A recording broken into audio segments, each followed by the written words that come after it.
Depuis que nous avons échangé nos vœux, mon mari, un vrai fils à maman, s'est montré remarquablement absent des tâches ménagères. Sa dépendance à mon égard est devenue douloureusement évidente lorsque j'ai mentionné un voyage d'affaires à venir.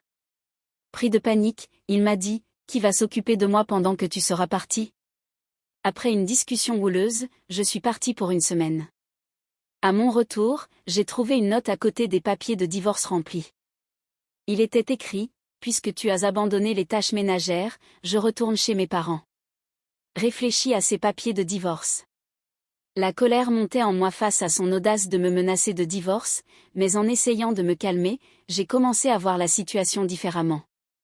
Peut-être que c'était l'impulsion dont j'avais besoin, peut-être que le divorce n'était finalement pas une si mauvaise idée.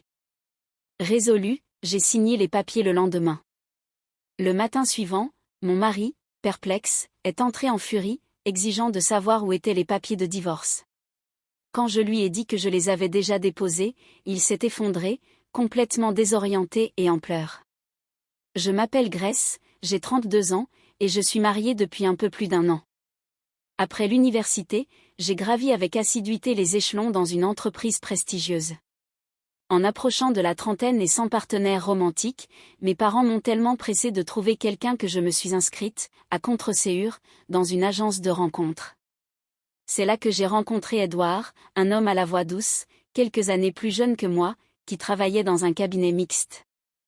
Nous avons eu plusieurs rendez-vous, et son attitude respectueuse m'a fait croire qu'il était le bon.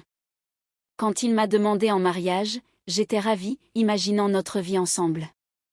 Cependant, notre mariage a révélé des défis que je n'avais pas anticipés. Après nos fiançailles, lors d'une visite chez mes parents, ils nous ont rappelé que le mariage était un engagement pour la vie. Grace, sois toujours présente pour Edouard, m'ont-ils conseillé, et j'ai acquiescé tandis qu'Edouard écoutait attentivement. Ensuite, nous avons rendu visite aux parents d'Edouard. Son père, Arthur, m'a accueilli chaleureusement en disant « J'ai beaucoup entendu parler de vous grâce à mon fils, c'est un plaisir de vous rencontrer enfin. » Sa mère, Michel, s'est montrée plus réservée, m'analysant avant de demander « C'est elle que tu veux, Edouard ?» Il a répondu avec assurance « Oui, maman, je veux l'épouser. » J'ai été surprise par son usage du terme « maman » et par la franchise de Michel. Arthur est rapidement intervenu, s'excusant pour l'objectivité de sa femme et m'assurant « Nous sommes très heureux pour votre mariage.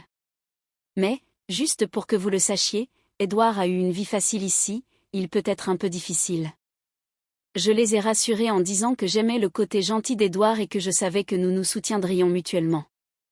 Arthur s'est ensuite tourné vers Edouard, l'encourageant à faire des efforts et à me rendre heureuse. Edouard acquiesça sincèrement, et, peu de temps après, nous célébrons notre mariage avec une cérémonie discrète. À notre grande joie, mes parents nous offrent un appartement, marquant le début de notre vie conjugale. Cependant, il est vite devenu évident qu'Edouard n'était pas habitué aux responsabilités domestiques.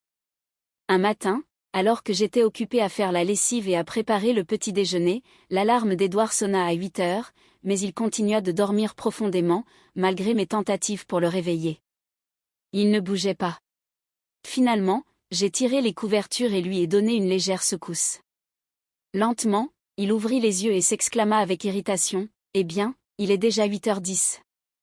Pourquoi tu ne m'as pas réveillé ?» Je lui rappelai que j'avais essayé et que l'alarme sonnait aussi. « Maintenant, s'il te plaît, va prendre ton petit déjeuner. » En se frottant les yeux et en se traînant jusqu'à la table, il se mit aussitôt à se plaindre des œufs, et « Grace, cet œuf est trop coulant. Je ne peux pas manger ça à moins qu'il soit bien cuit. » Fais-en un autre, exigea-t-il. Surprise alors que j'étais en train d'étendre le linge, j'ai lutté pour contenir mon irritation et répliqué « Alors, ne le mange pas. » Il rétorqua « Pourquoi tu dirais ça ? Et ce café est trop chaud. » Maman réussissait toujours les œufs et le café. D'accord, d'accord, soupirai-je, en refaisant rapidement les œufs et en laissant le café refroidir. Il mangea en vitesse, laissant l'assiette sur la table en courant vers la salle de bain. « Attends, tu sais que tu devrais nettoyer ce que tu as sali, lui dis-je, mais il ignora mes remarques. Ah, je suis pressée. Agacée, je mis en pause ma routine de maquillage pour faire la vaisselle tout en choisissant ma tenue. Ensuite, il cria encore Grace, viens ici. Aide-moi avec ma cravate. Le voilà, avec la cravate desserrée autour du cou, l'air complètement perdu. Sérieusement? Tu ne peux même pas nouer ta cravate? Qu'est-ce que tu faisais avant qu'on se marie? Il répondit timidement, maman le faisait toujours. Avec un soupir profond, je lui nouai sa cravate et, d'une manière ou d'une autre, nous avons réussi à quitter la maison. C'était devenu notre routine. Il n'aidait jamais avec les tâches ménagères, et j'avais l'impression de jongler avec tout en devant m'occuper de lui comme s'il était un enfant. Chaque fois qu'un problème survenait, il disait « Maman faisait comme ça » ou « Avec maman, c'était différent », faisant toujours référence à sa mère, Michel. Ce schéma a continué pendant 1 an, et à mesure que la pression augmentait, des pensées de divorce commencèrent à se former dans mon esprit. L'insistance de mon père selon laquelle le mariage est pour la vie résonnait dans mes pensées, modérant mes frustrations. Cependant, un contretemps inattendu au travail entraîna un voyage d'affaires d'1 semaine, à partir du lendemain. Quand j'annonçai la nouvelle à mon mari ce soir-là, il mit son jeu vidéo en pause, visiblement surpris. « Attends 1 minute, un voyage d'affaires? Pour 1 semaine entière? C'est hors de mon contrôle, c'est une exigence du contrat, expliquai-je. Pas question. Qui va s'occuper de tout ici pendant 1 semaine, demanda-t-il, avec irritation dans la voix. Tu vas devoir t'en charger. Il est temps que tu assumes les responsabilités de la maison, répondis-je, et il lâcha sa manette, me fixant intensément. Ce n'est pas à l'épouse de s'occuper de son mari à la maison? Tu abandonnes simplement ce rôle? Sa question était pleine d'attentes dépassées. Sérieusement? Cette façon de penser est tellement archaïque. Nous travaillons tous les deux, nous devrions être une équipe, répliquai-je. Ce n'est pas comme ça que je vois les choses. Maman s'occupait toujours de tout à la maison, rétorqua-t-il. Je n'ai pas pu m'empêcher de lui faire remarquer, mais elle était femme au foyer. Honnêtement, c'est un peu étrange d'entendre un homme adulte parler autant de sa maman. Il se mit en colère à cause de mes mots. Quel est ton problème? Tu attaques ma mère et moi? Ce n'est pas une attaque, mais soyons réalistes, tu es un vrai fils à maman. Là bon? C'est comme ça que tu me vois? Tu penses pouvoir me parler de cette façon? Il devenait de plus en plus sur la défensive, et je sentais ma frustration grandir. L'avoue-le, tu es un fils à maman. Tu ne peux pas te lever sans aide, tu ne sais même pas nouer ta propre cravate, et tu ne fais rien à la maison. Tu me compares sans cesse à ta mère. Pour une fois, prends tes responsabilités tout seul. Vraiment? Tu vas m'attaquer comme ça? C'est pour ça que j'avais des doutes à l'idée d'épouser quelqu'un de plus âgé. J'aurais dû écouter maman et choisir une fille plus jeune et plus soumise, rétorqua-t-il. Ces paroles me frappèrent de plein fouet, et notre conversation se transforma en une grosse dispute. Même pour plaisanter, tu ne devrais pas dire des choses comme ça. Nous sommes mariés, dis-je, en essayant de rappeler l'engagement que nous avions pris l'un envers l'autre. La tension était palpable, révélant les profondes fissures qui s'étaient formées dans notre relation. Lorsque mon mari évoqua un divorce au cours de notre dispute houleuse, je fus prise de court.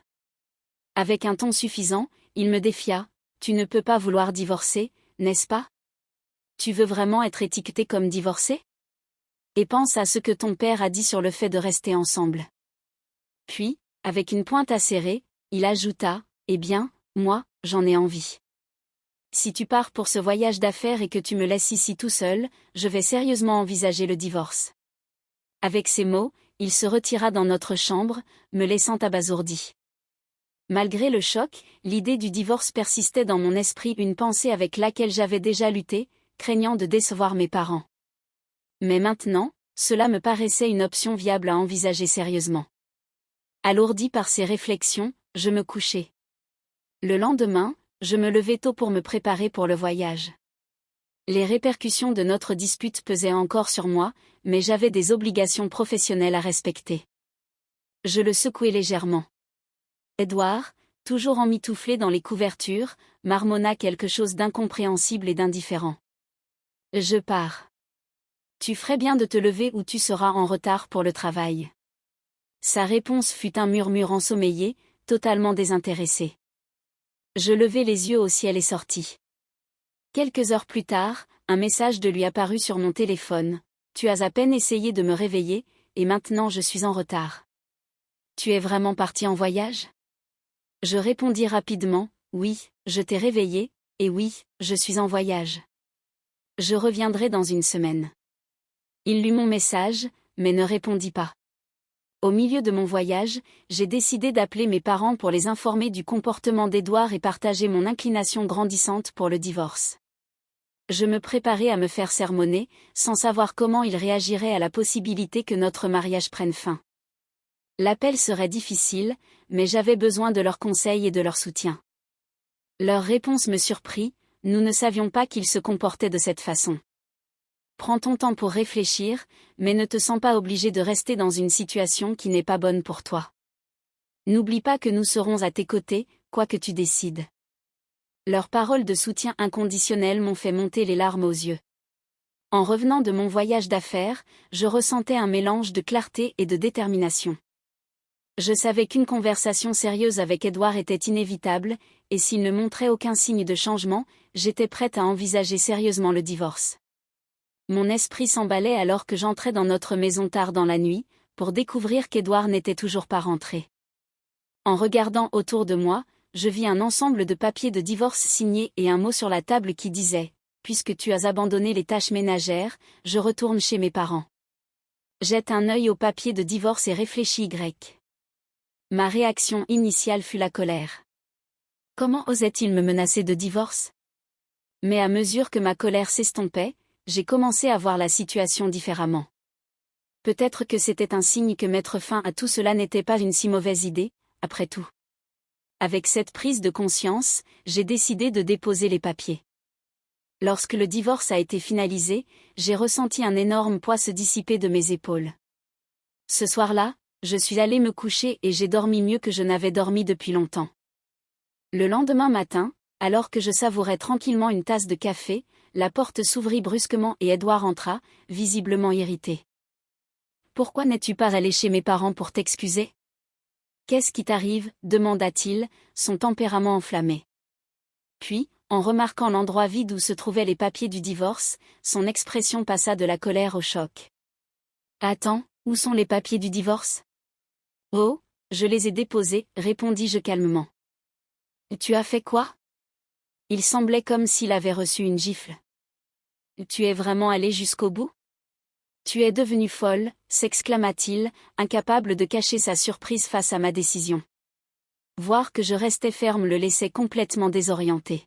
« Ça suffit, je vais appeler mes parents. » « Bien sûr, fais donc, répondis-je, indifférente à sa menace. Je savais que j'avais pris la bonne décision pour moi. 1 heure après notre confrontation, je ressentais une sensation de clarté s'installer. Quand les parents d'Édouard, Michel et Arthur, arrivèrent à notre appartement, Michel me vit immédiatement et s'exclama de manière dramatique, « Toi! Comment peux-tu divorcer d'Édouard comme ça? Quel est ton problème? » dit-elle. Je répondis froidement, s'il avait déjà rempli et préparé les papiers du divorce, cela ne montre-t-il pas qu'il voulait partir? Est-ce que c'est un problème? Comment peux-tu être aussi audacieuse, juste en étant sa femme, rétorqua-t-elle. Avant que la situation ne puisse dégénérer, Arthur intervint fermement, et le silence s'installa dans la pièce. Se tournant vers moi, il dit, « Grace, peux-tu nous expliquer ce qui s'est passé? » J'acquiesçai et commençai à détailler les problèmes récurrents, notre dispute avant mon voyage et les papiers de divorce qu'Édouard avait laissés pour moi. J'étais à bout, il semblait vouloir le divorce, alors j'avais décidé d'avancer. Je soutenais le regard d'Arthur, espérant lui faire comprendre l'étendue de ma frustration. Une fois que j'eus terminé, Édouard intervint, « Maman, papa, vous ne voyez pas qu'elle a tort? Dites quelque chose. » Michel prit rapidement la défense d'Édouard, « Oh, Édouard, mon pauvre bébé, elle est tellement précipitée. Tu devrais annuler le divorce immédiatement. Il n'y a aucun moyen de revenir en arrière, notre divorce est définitif. Nous sommes désormais des étrangers, déclarai-je fermement. Le visage de Michel devint rouge, et elle ouvrit la bouche pour répondre, mais Arthur l'interrompit à nouveau, « Tais-toi, Michel. » Puis il se tourna vers moi, s'excusant pour le comportement d'Édouard, avant de se tourner vers lui, les yeux écarquillés de surprise, « Espèce de tête de mule, je savais que tu avais des problèmes, mais utiliser des papiers de divorce comme menace? Incroyable. Tu l'as bien mérité. Michel tenta d'intervenir, mais Arthur ne céda pas. C'est en partie ta faute, Michel. Tu l'as trop couvé. Fais attention, si tu continues comme ça, je finirai par te divorcer aussi. La tension dans la pièce était palpable alors qu'Arthur confrontait la réalité de la situation, laissant Édouard et Michel sans voix. Après cette discussion intense, Michel semblait visiblement secouée, l'esprit préoccupé par la menace inattendue de divorce faite par Arthur. Elle marmonnait pour elle-même, perturbée. Arthur se tourna alors vers moi, avec une expression de sincère regret. « Grace, je suis profondément désolé pour les problèmes que notre fils irresponsable t'a causés. Il est clair qu'il a encore beaucoup à apprendre. S'il te plaît, continue ta vie et trouve le bonheur. » Arthur implora, avec une véritable inquiétude. Je le remerciai pour sa compréhension et observai tandis qu'il quittait les lieux, emportant avec lui un Édouard abattu. Il ne fallut pas longtemps pour que la nouvelle se répande dans notre cercle social. Arthur décida de couper les liens financiers et émotionnels avec Édouard, une mesure drastique destinée à le forcer à devenir plus indépendant. Peu de temps après, la vie d'Édouard prit un tournant désastreux. Il déménagea dans un appartement modeste et mal entretenu, sa première expérience de vie véritablement seule. La transition fut tout sauf fluide, sa nouvelle maison tomba rapidement dans le chaos, reflétant le désordre de sa vie personnelle. Sans personne pour le soutenir et avec l'habitude de toujours être en retard, il perdit bientôt son emploi, incapable de suivre une routine.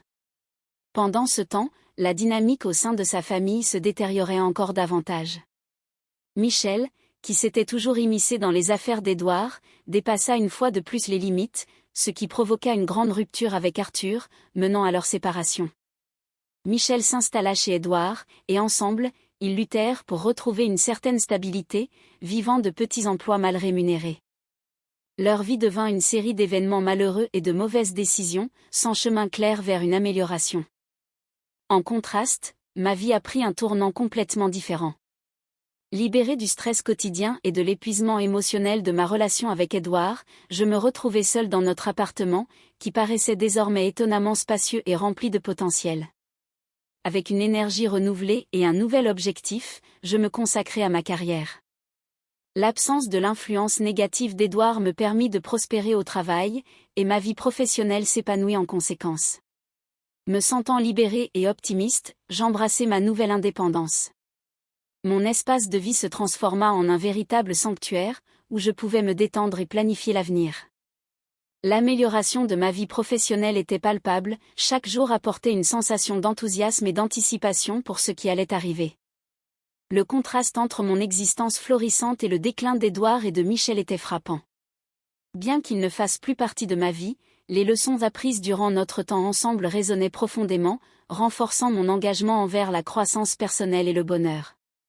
Si cette histoire vous a plu, n'oubliez pas de laisser un like et de vous abonner pour avoir accès à plus d'histoires comme celle-ci. Passez une excellente journée.